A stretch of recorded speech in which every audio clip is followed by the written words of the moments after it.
Hi everyone, in this video I'm going to show you how to download and use Threads app. So Threads is a new application. It's a writing application that is connected with Instagram.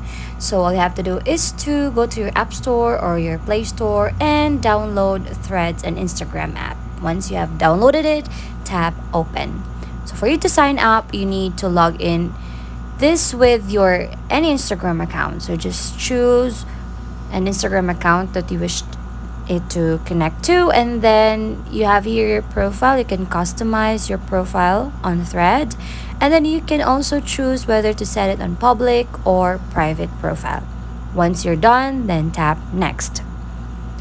The next part is you're going to choose who to follow. So if you wish to follow them all, just tap follow all and click next.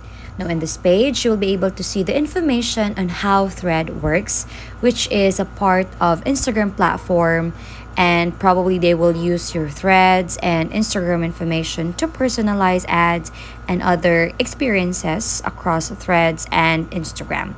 So you can just tap learn more if you wish to read more about it. And if you're ready, just tap join Threads. And in here, you can allow or don't allow for the notifications, and then you'll be able to see now all the writings or the threads in here, and you can start browsing and exploring more here. And you can also tap this icon on the bottom right, wherein you'll be able to see your profile and you can edit, and you can now start having your threads. So that's it. If this is helpful, don't forget to give it a like and subscribe for more updates.